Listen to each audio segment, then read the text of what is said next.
חשודים, פניתי לבדיקת קולפוסקופיה. בבדיקה נמצאו תאים טרום סרטניים, עברתי גם ביופסיה. לאחר מכן נעשתה עוד בדיקה במעקב ככה קצת יותר צמוד, שהעלתה שהתאים הסרטניים בעצם נעלמו מעצמם, וזה גם מה שנאמר לי, שלפעמים זה באמת נעלם מעצמו ואין צורך לעשות דבר.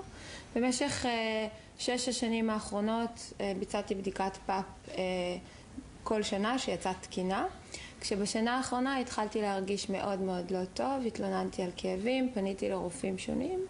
גם הגעתי לגניקולוג שבעצם ראה שיש איזה שהם ממצאים חשודים אצלי, ביצע בדיקת פאפ וקולפוסקופיה וגם היא יצאה תקינה. עד שהגעתי לרופא שהוא מומחה במחלות זיהומיות, ממנו זכיתי ליחס מאוד מאוד מזלזל. לאחר מכן פשוט הגעתי לבית החולים איכילוב, שם אובחנתי כחולה בסרטן צוואר הרחם, גרורתי, סטייג' 4. מצב מתקדם. מאוד.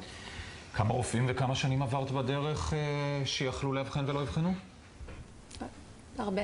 גם החלפתי כתובות. הרבה שנים והרבה רופאים. הרבה שנים, הרבה רופאים. החלפתי כתובות בזמן הזה, זה היה בהחלט כמה מוקדים.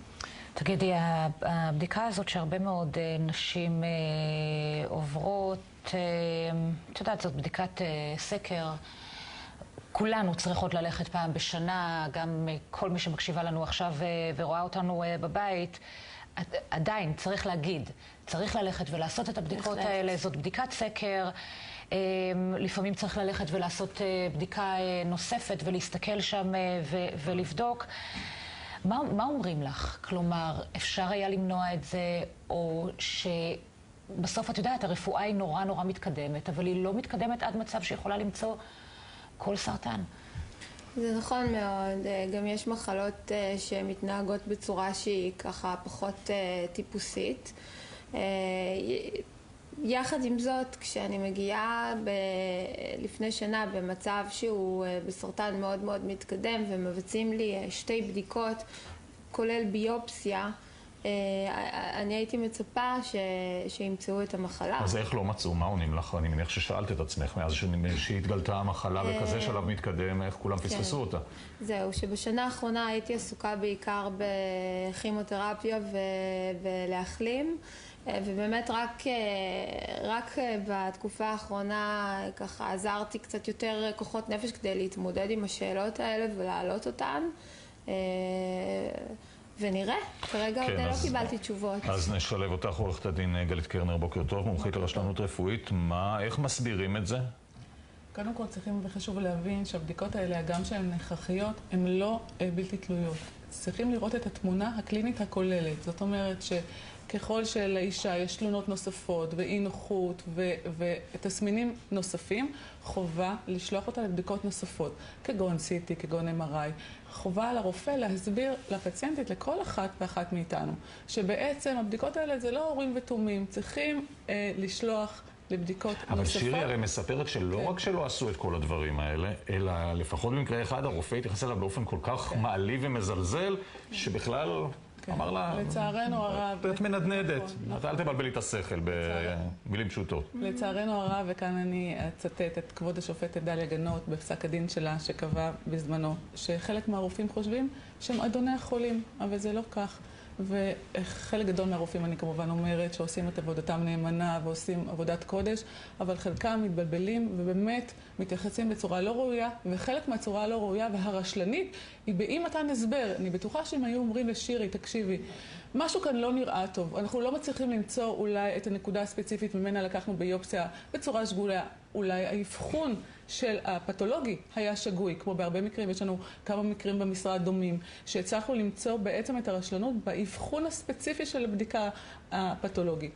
לכי תבצעי בדיקות נוספות. אני בטוחה שהיא הייתה מוכנה לשלם כל סכום, כולל בצורה פרטית, כדי לעשות MRI ולתפוס את זה, כי אין מעבר לסטייג' 4. וב-MRI רואים מיד את הסרטן הזה? את הסרטן. את יודעת, אני לא מת על המילה רשלנות, כי מילה רשלנות מיד יש לה קונוטציות פליליות, וכולם טועים, גם רופאים טועים, גם אנחנו כאן טועים כל יום 100 פעמים באולפן, כולנו בני אדם. רשלנות, את עורכת דין מיד לוקחת את זה לשם.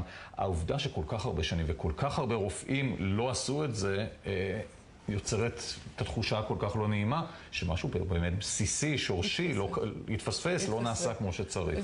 זהו חלק מהטענות שלנו, שאני אומרת שמה שחשוב לי זה הנושא של תהליך השקיפות והלמידה, אם כל הרופאים, ככולם, היו רואים את המקרה של שירי כמקשה אחת, ולא כל אחד מסתכל בפריזמה הקטנה ומצומצמת שלו, אני בטוחה שעולים על זה לפני כן, וזו החובה שלהם.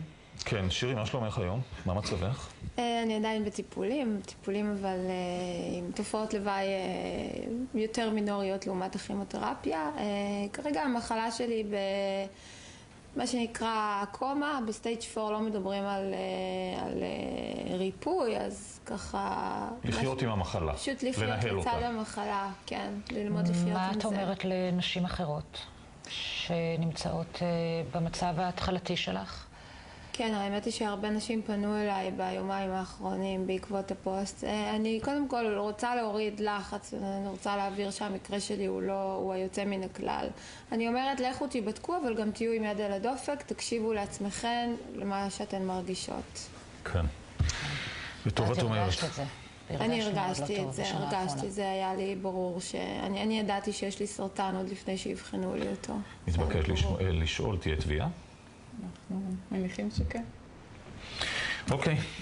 רק בריאות. כן. תודה רבה. נעביר את התגובה של מכבי.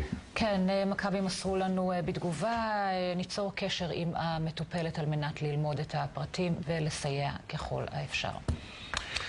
טוב, נודה לשתיכן, שירי, בעיקר בריאות כאמור. תודה רבה. כן. ועכשיו